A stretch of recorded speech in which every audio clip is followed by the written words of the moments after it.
really not about Fred Wilson and his artwork or whether or not he's perceived to be an artist of African American people.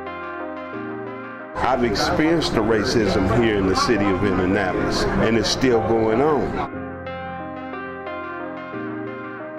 Regardless of whether this statue gets built or not, regardless of whether Fred Wilson is acclaimed as a great artist or you think that he's just a copycat. I don't want the community to look at this as this is the only statue we're gonna get. The greatest benefit to the African American community through this is even if this does not even go through to fruition, we're talking again.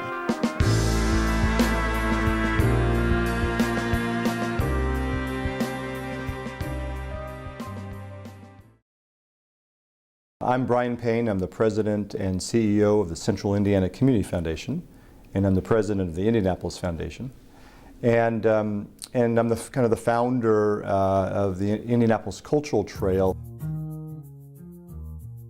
We felt like if we're going to create something called the Cultural Trail, we should, beyond connecting arts and culture, we should actually commission some as well.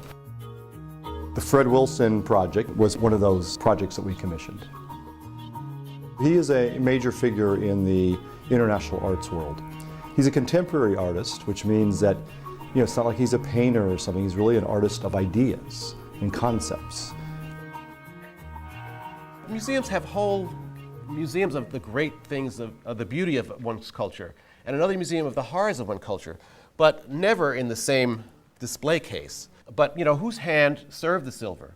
Who could have made those things in apprenticeship situations?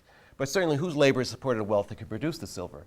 I don't think you'd want to do this all the time, but it really does. I'm really interested in when you juxtapose one thing with another thing, a whole new thought comes about. That's the part I wasn't sure of, because what I have drawn is that it would go vertically straight down, and I know the arts community was satisfied. They thought they had done all the things that they needed to do to get community input.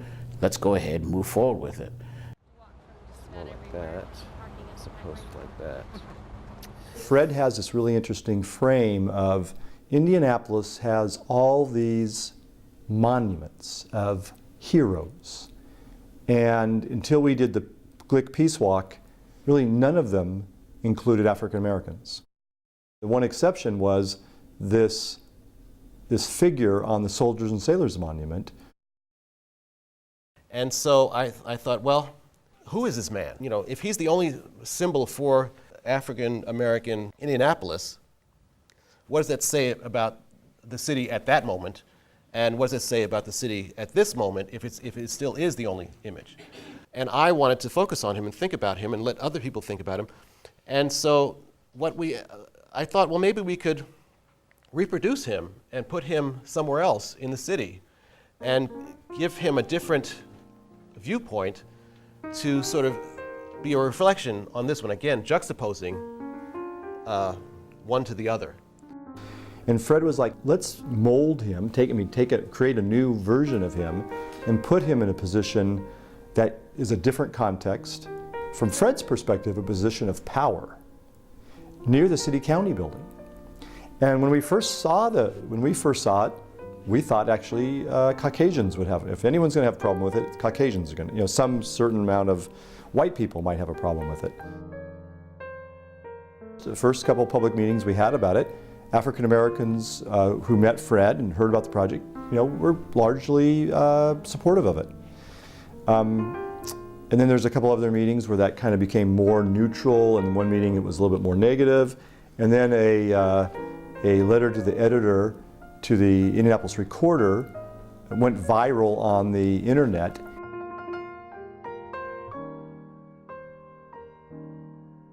Literally, the whole tenor of the project changed in 24 hours.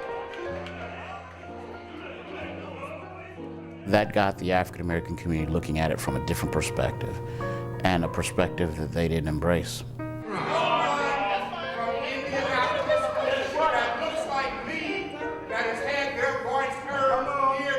There were some community forums to, I guess, re-establish communication. Those didn't go well. We're really trying to just discern who didn't like it, who liked it, who was supportive, who wasn't supportive, and it was very difficult to get to the facts. There was some generational gaps in terms of understanding and perspective. Some people would have thought, oh, that's automatic. People would automatically feel that was an insulting image. Others saw it as triumphant, as sticking it to the man, as a wonderful thing. Often those people were younger. The longer that we continue to separate each other by age and by opinion, the longer that our community is going to continue to not be emancipated. So I hope that this symbol is a symbol of our emancipation of that mind state in this city. We then try to find a way to have smaller, more thoughtful conversations to really understand what people's point of view was. And what we learned was, if we had 100 people at those meetings, 97 of them, both black and white, didn't think we should move forward with it. And those are the people who cared enough to show up. So those are the people that mattered to us. It was determined this was not the project that we were ready for, that we didn't want to communicate that Indianapolis wasn't ready for controversial art. We've taken the $175,000 that's left in that budget and are giving it over to another community process. What somebody said was put the community or public back in public art. So we've embarked on a process that, again, has been informed by the previous one, brings some new ideas to the table, and new people. So the process is important just as much, in my opinion, as the final outcome in terms of whatever art piece or rendering comes out. And it'll be interesting to see what comes out of it, because this is more of a committee-like process. Art usually is, at its best, a representation of someone's point of view, someone's different way of thinking, someone's talent and vision. I think at the end of all of this, we'll be better for it.